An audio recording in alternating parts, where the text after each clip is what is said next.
My sister's coddled kids are in my cozy home, ticked off the neighbors and threw my pet dog out.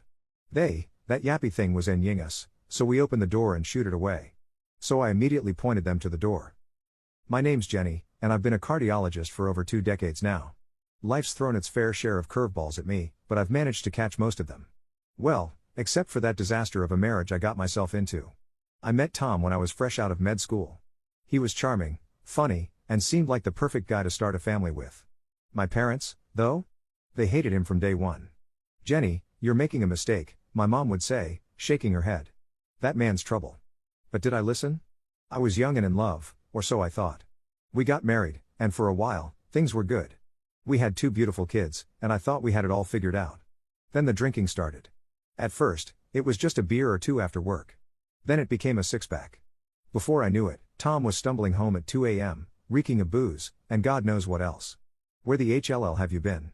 I'd ask, trying to keep my voice down so I wouldn't wake the kids.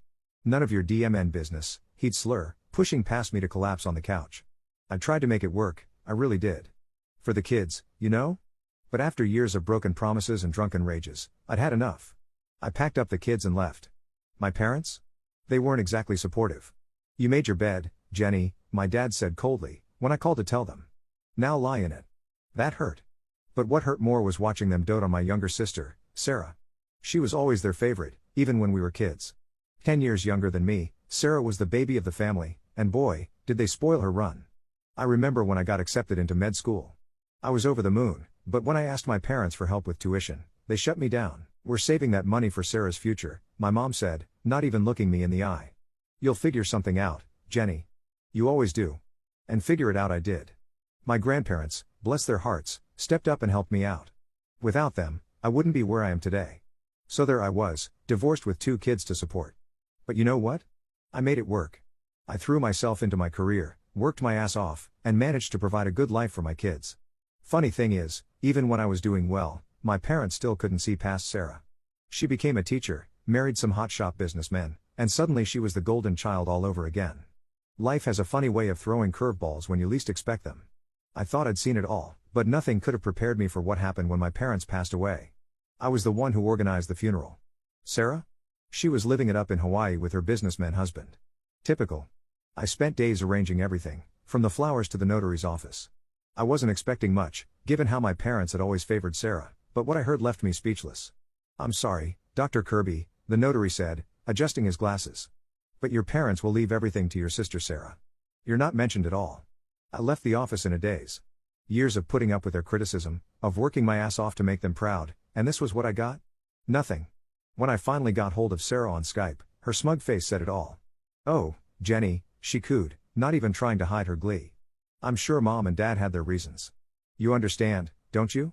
I wanted to scream, to reach through the screen and shake her. Instead, I just ended the call. After that, our conversations became few and far between. A Merry Christmas here, a Happy Birthday there. That was it.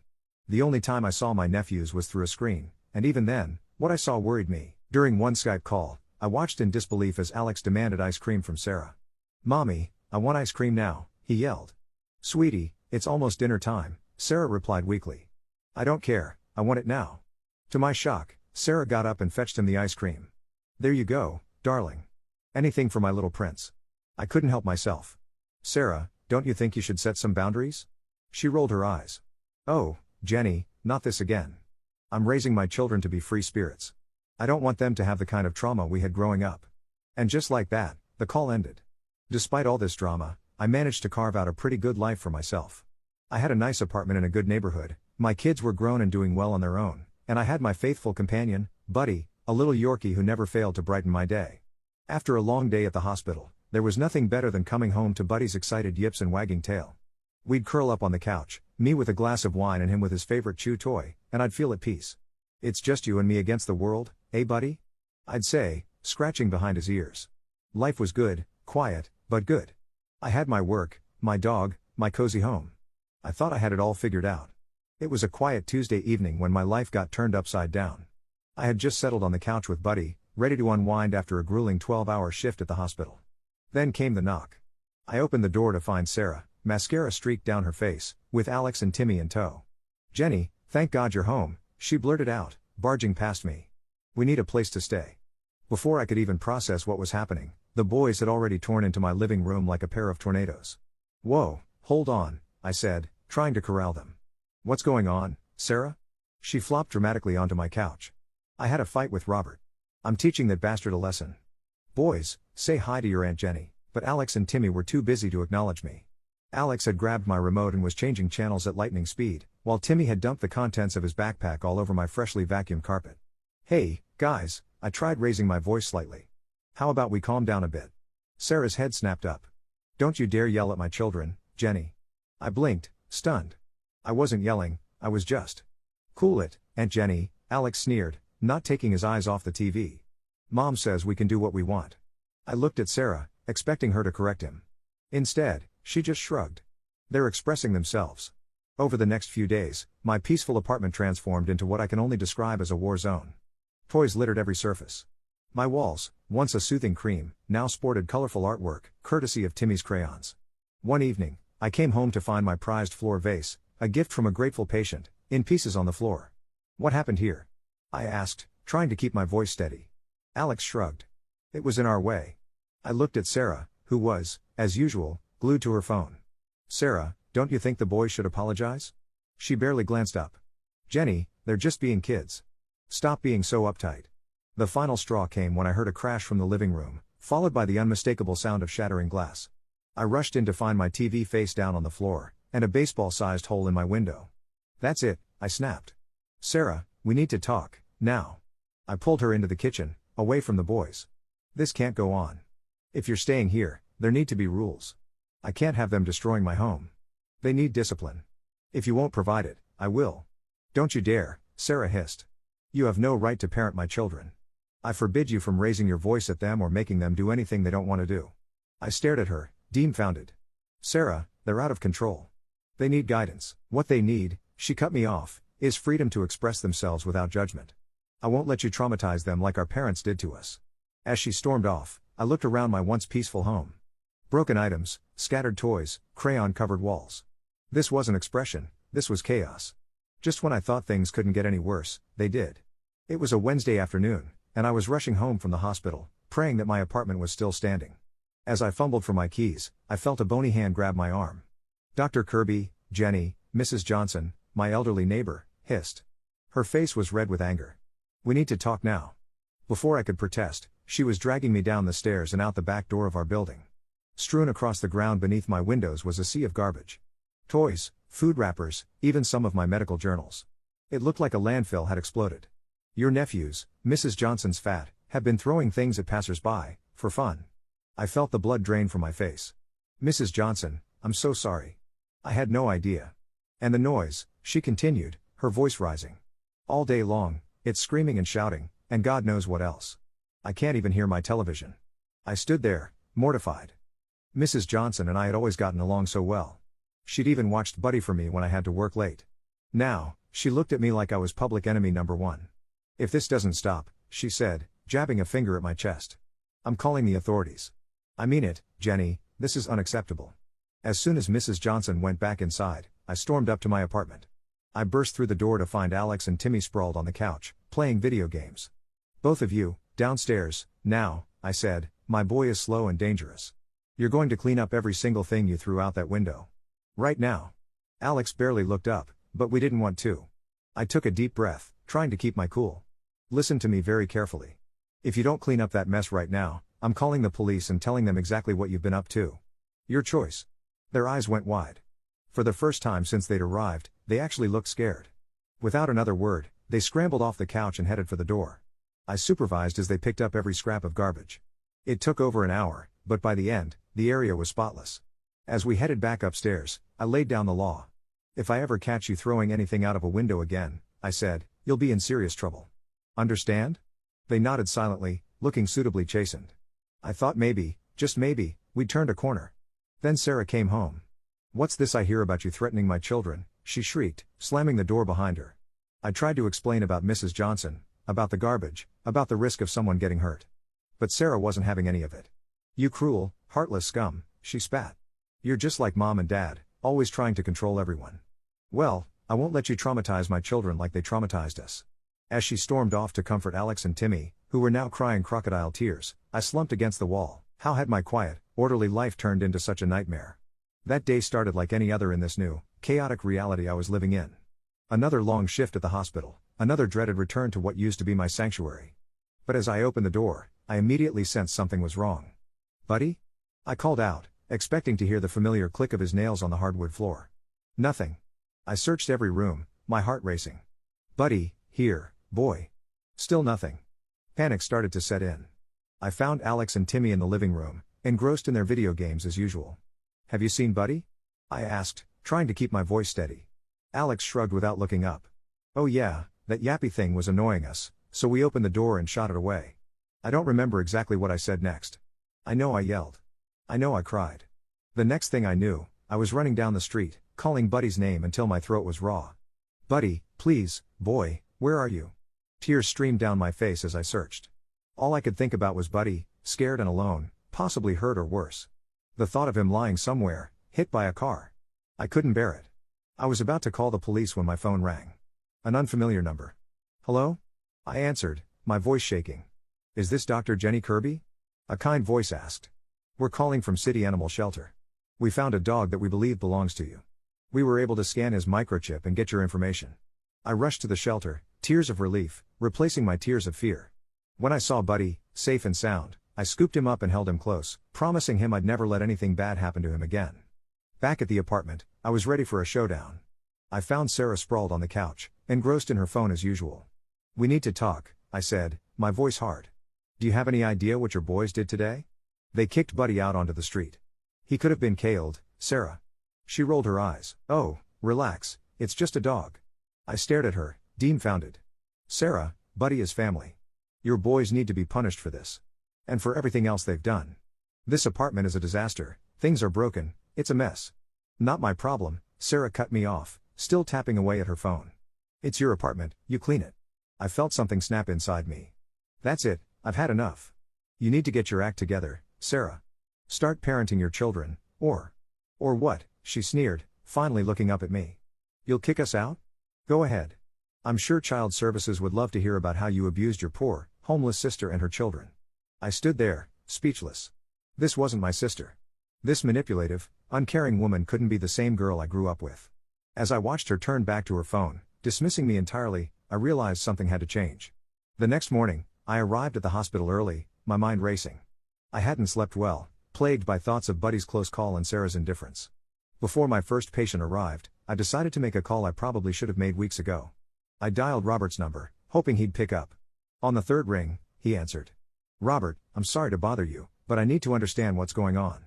Sarah showed up at my door weeks ago, saying you two had a fight. When is she planning to come home?"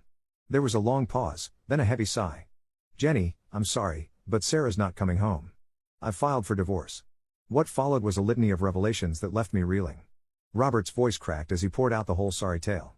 "She quit her teaching job years ago, Jenny. Said she was too stressed. But she doesn't do anything at home either. The house is a disaster, the kids run wild, and she's always on that DMN phone." I closed my eyes, remembering the state of my own apartment. "I've noticed," I said quietly. "She told me it was my job to support her," Robert continued. "Said I should hire a housekeeper, a nanny. That she deserved to enjoy life. And then she started taking these vacations, alone. Using the money from your parents' will. I thought she just needed some time to herself, you know? But then I found out Jenny was cheating on me. Multiple times, with different men. I felt like I'd been doused with ice water." "Oh, Robert," I breathed. "I did DNA tests on the boys. Thank God they're mine, but I just can't do it anymore, Jenny. I kicked her out. I feel terrible about the boys, but I just couldn't." As Robert's voice faded into quiet sobs, I sat there, stunned. "Robert," I said finally, "I'm so sorry you've been through all this. Thank you for telling me." After we hung up, I leaned back in my chair, the full weight of the situation hitting me. Sarah wasn't here for a short stay. She wasn't teaching her husband a lesson. She was here because she had nowhere else to go. The realization that this might be a long-term arrangement made my head spin. How was I supposed to handle this? My tiny apartment wasn't meant for 4 people. My orderly life wasn't equipped for the chaos Sarah and her boys brought with them. But as I thought about Alex and Timmy, I felt a pang of sympathy. They were just kids, acting out because they'd never been taught any better. And now their family was falling apart. That evening, I steeled myself for what I knew would be a difficult conversation. I found Sarah lounging on the couch, scrolling through her phone as usual. "Sarah, we need to talk," I said, my voice firm. "I spoke with Robert today. He told me everything. About the divorce, about your affairs, about how you've been living." Sarah shrugged, turning back to her phone. "So what? It's true. I'm divorcing that loser, I'm tired of him." I stared at her, dumbfounded. "That's all you have to say? Sarah, you've turned your whole life upside down. What about the boys?" "They'll be fine," she said dismissively. "That's what sisters are for, right? You have to help us." The casual way she said it, as if my support was a given, made my blood boil. "I don't have to do anything, Sarah. You can't just expect me to pick up the pieces of your life." "Oh, come on," she scoffed. "It's not like you have anything better to do.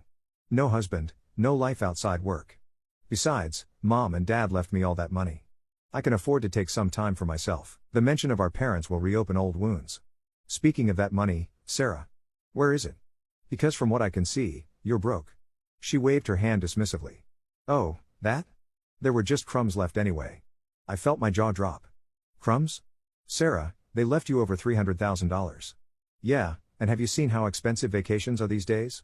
She rolled her eyes as if I was the unreasonable one. I took a deep breath, trying to calm the rage building inside me. "Listen to me very carefully, Sarah. This ends now. Either you start taking responsibility for your children and find a job, or you need to find somewhere else to live. You have 2 days to start making changes." I'd like to say that conversation was a turning point, that Sarah saw the error of her ways and decided to step up. But life isn't a fairy tale, and my sister, it seemed, was far past the point of redemption. 2 days later, I came home from a particularly grueling shift at the hospital. The apartment was quiet, too quiet. Alex and Timmy were sitting on the couch, looking lost and upset. "Boys, where's your mom?" I asked, a sense of dread creeping over me. Timmy wordlessly pointed to a note on the coffee table. With shaking hands, I picked it up and read. "Jenny, I've decided to take your advice and live my life. I'm still young, and I deserve to be happy. I've met someone who appreciates me for who I am. Since you're so concerned about the boys, you can raise them. You're an old maid anyway, so it's not like you have anything better to do. Sarah." I collapsed onto the sofa, the note crumpling in my fist. The boys watched me warily, fear and confusion in their eyes. I looked at their faces, these 2 boys who had been nothing but trouble since they arrived, but who were now just scared, abandoned children. My anger at Sarah was overwhelmed by a wave of protectiveness for her sons. With a heavy heart, I picked up the phone and called Robert. "Robert, it's Sarah. She's gone. She left the boys here and took off with some guy she met." There was a long pause, then a deep sigh. "I'll be right over." Robert arrived within the hour, his face a mix of anger and concern. When he saw Alex and Timmy, his expression softened. He knelt down and opened his arms, and the boys ran to him, finally letting out the tears they'd been holding back. Over the next few weeks, Robert and I worked together to create a stable environment for the boys. He filed for full custody, and I stood as a witness, recounting Sarah's neglectful behavior and eventual abandonment. The judge's decision was swift. Sarah was stripped of her parental rights.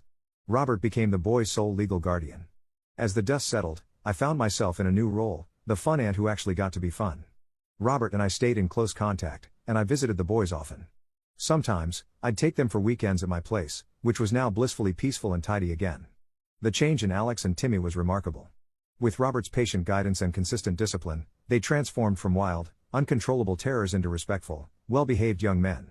It wasn't always easy, there were plenty of bumps along the road, but the progress was undeniable. Years passed. Alex, always the dramatic one, discovered a passion for acting. At 15, he landed his first commercial gig. Before long, he was appearing in TV shows, his talent evident to everyone who saw him. I couldn't have been prouder. Then, out of the blue, my phone rang. It was a number I didn't recognize. "Jenny, it's Sarah." I nearly dropped the phone. "Sarah, where are you? It's been years." I know. Look, I've been thinking. I want to come see Alex. Reconnect. I heard he's doing well in acting." That's great. I'm his mother. Surely I have some rights too, to what he's earning." And there it was. The real reason for her call. "No, Sarah," I said firmly, "you were legally stripped of your parental rights. You don't have any rights to Alex's earnings. That money is his, managed by Robert until he's of age." The line went quiet for a moment. Then, "Well, if that's how it is, I guess I don't need to see those kids after all. Goodbye, Jenny."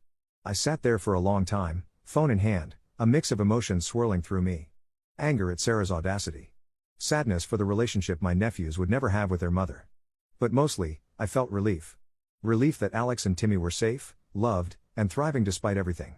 Life settled into a new normal. I threw myself into my work at the hospital, saving lives and making a difference. My own children, now adults themselves, visited often. And of course, there were regular movie nights with Alex and Timmy, who delighted in critiquing Alex's latest performances. Through it all, Buddy remained my constant companion. As I sit here now, scratching behind his ears and reflecting on the tumultuous journey that led us here, I can't help but smile. Life didn't turn out the way I expected, it rarely does. But sitting in my peaceful apartment, with the love of family, both blood and choice, surrounding me, I realize I wouldn't have it any other way.